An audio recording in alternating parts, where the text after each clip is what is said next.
ما ته پکې یو شعر ډالۍ کا وي دا نن چې جولۍ د روپو ډکې ګرځولې د خلکو به زمونږ سره ټوپکې ګرځولې او ملګري نه وخت تېري کوي دا خلکو یارانو په لستوڼي کې لټکې ګرځولې. السلام علیکم ورحمت الله وبرکاتہ. امید لرم تاسو به ټول په ټیک ټاک کې په خیر خیریت سره امن به جوړ به تازه او زه نن چکر له راغلی یم کلیل ته او ډېر ښکلې سیلۍ ده او مزیدار ځایګی دی سوري ته پکې ښکلې په مزه باندې ناست یو انجوی یې اخلو او تاسو هم راشئ د کلیل کې انجوی ته والی او زه به یو څو شعرونه ډالۍ وي بنګله او مخل نه لرم جونګړې ته مې راشه نه کټ ته به مې ګورې نه پوزیت ته به مې ګورې او نو ماله چې راځي نو دا یوه خبره واوره تالي ته به مې نه ګورې تندي ته به مې ګورې. وي چېرته په دنګو محلونو لمبې بلې نه شوې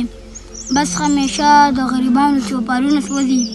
او عادت مې نه دی څوک د لاسه رانیولی نه شم په ما مین به دي جونګړې د به خپله راځي. ډېر ښه. او راځئ چې زور وګورم چې څومره زورور دي رامخکې شئ د چا په سرونو کې چې ښکر وي او د پیښتې نه د چا خبره تېښته چېرته کېږي زغر یم که دا ځینې خلک ځناور وي. وي لیوني موسم له یاره لیوني کلي ته راشه چې ګلاب یو بل له ورکو د سپرلي کلي ته راشه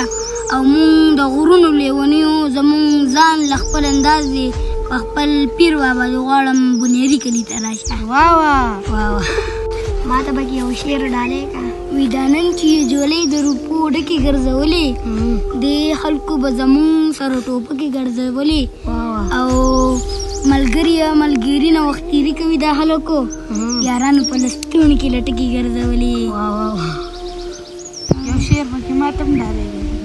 وي چې د قیامت نه کو نو صبر کوو مونږ چې بغاوت نه کوو نو صبر کوو او تا خو مونږ په وینو لمبولي یو ستا نه چې نفرت کوو نو صبر کوو. حد دې وي کړی.